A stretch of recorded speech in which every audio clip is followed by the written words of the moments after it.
আসসালামু আলাইকুম, শুভেচ্ছা, স্বাগত। সম্মানিত দর্শক, বিএনপির ভারপ্রাপ্ত চেয়ারম্যান তারেক রহমান সাহেবের একটা সংবাদ, উনি ভার্চুয়ালি যুক্ত হয়ে কিছু বক্তব্য দিয়েছেন। ওই ব্যাপারে শিরোনাম নিয়ে একটা সংবাদ। স্বৈরাচারের দোসররা পুনর্বাসনের সুযোগ পায় এমন পদক্ষেপ নেওয়া উচিত হবে না, তারেক রহমান সাহেব বলছে।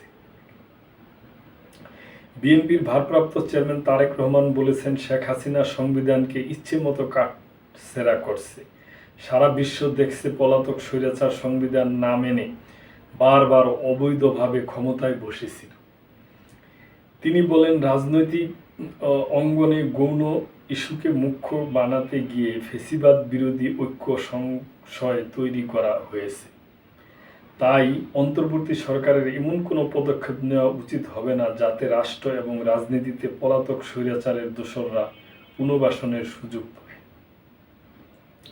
জাতীয় নির্বাচনের আগে স্থানীয় নির্বাচন মানে ঘাপটি মেরে থাকা পতিত স্বৈরাচারের সমর্থকদের সুযোগ করে দেওয়া, পুনর্বাসনের সুযোগ দেওয়া।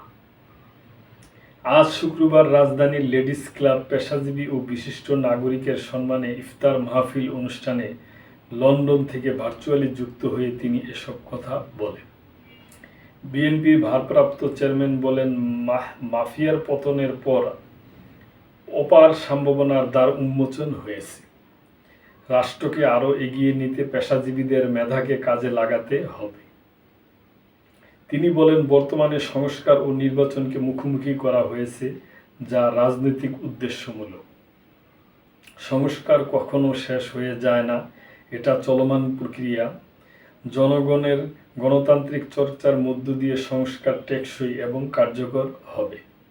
রাষ্ট্রে সিভিল সোসাইটি ও পেশাজীবীরা দুর্বল থাকলে দেশ ভালোভাবে চলতে পারে না বলেও মন্তব্য করেন বিএনপির ভারপ্রাপ্ত চেয়ারম্যান তারেক রহমান। তিনি বলেন, বিএনপি সংবিধানের দ্বিকক্ষ বিশিষ্ট আইনসভার প্রস্তাব দিয়েছে। 2016 সালে বেগম জিয়া এই প্রস্তাব দিয়েছিল। যারা সংস্কারের পর নির্বাচনের কথা বলে তাদের উদ্দেশ্যে তিনি বলেন, যা শেষ হয়ে যায় তা সংস্কার নয়, বরং যা চলমান তাই সংস্কার।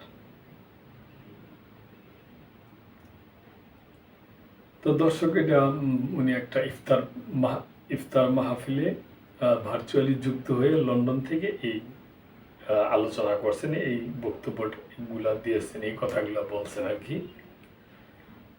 তো দর্শক, ভালো থাকবেন। আজকে এই পর্যন্তই। আল্লাহ হাফেজ।